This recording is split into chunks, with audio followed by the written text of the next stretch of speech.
melampiaskan dendamnya ke atas Puspa Arumsari itu untuk memastikan kemarahan ke peringkat akhir ini.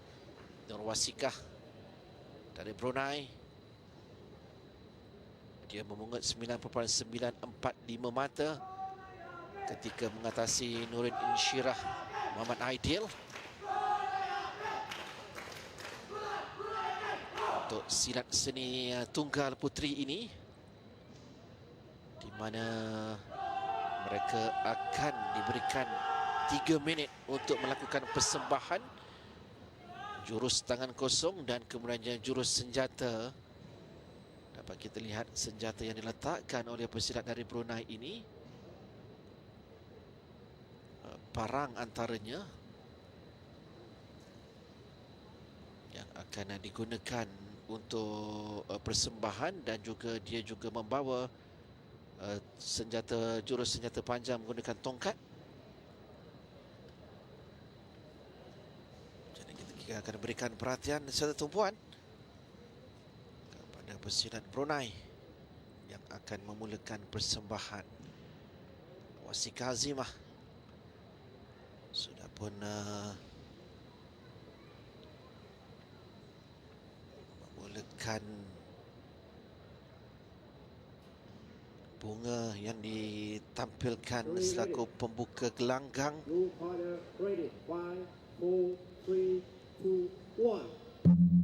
Jadi gong dibunyikan, bermakna mata sudah pun dikira.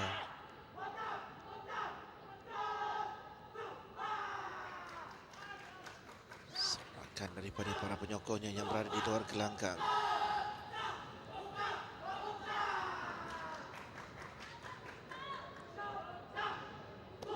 Ekspresi muka yang turut memainkan peranan untuk dinilai oleh para juri.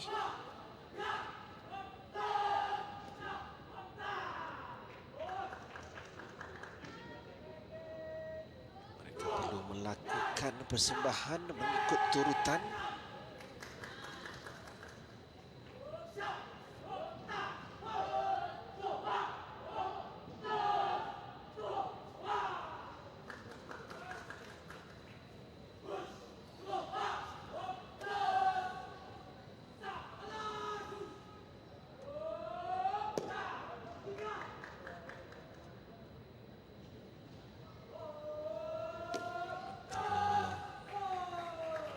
Elemen yang ada pada jurus tangan kosong ini adalah pukulan lurus, tangkisan, tendangan, sapuan dan jatuhan.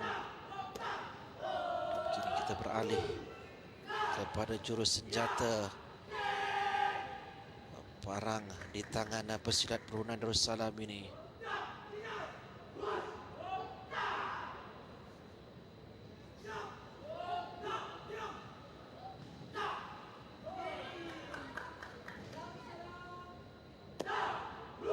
Takkan juga memainkan peranan.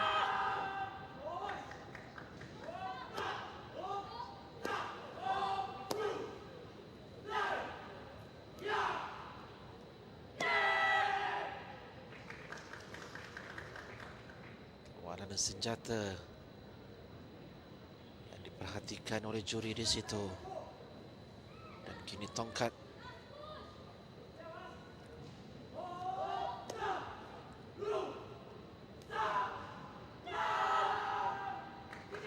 Putaran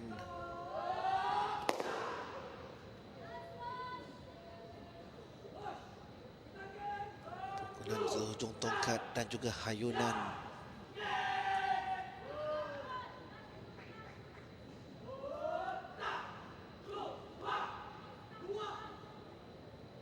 Selain itu, koordinasi tangan dan juga kaki.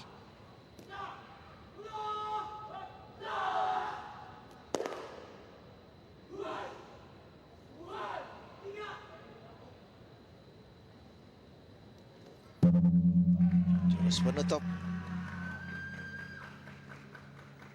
yang ditampilkan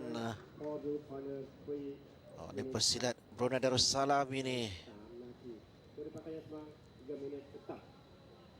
Nur Wasikah Azimah, Ketika negara perlahan persembahan yang dilakukannya dengan jurus pembuka dan jurus tangan kosong untuk dia memulakan persembahan.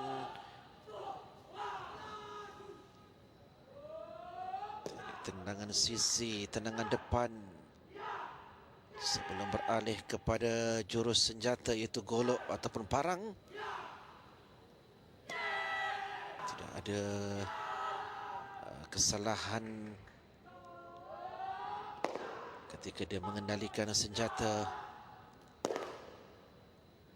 dan tentunya kekemasan yang akan diperhatikan dan diakhiri dengan jurus penutup. Kini tumpuan kita terarah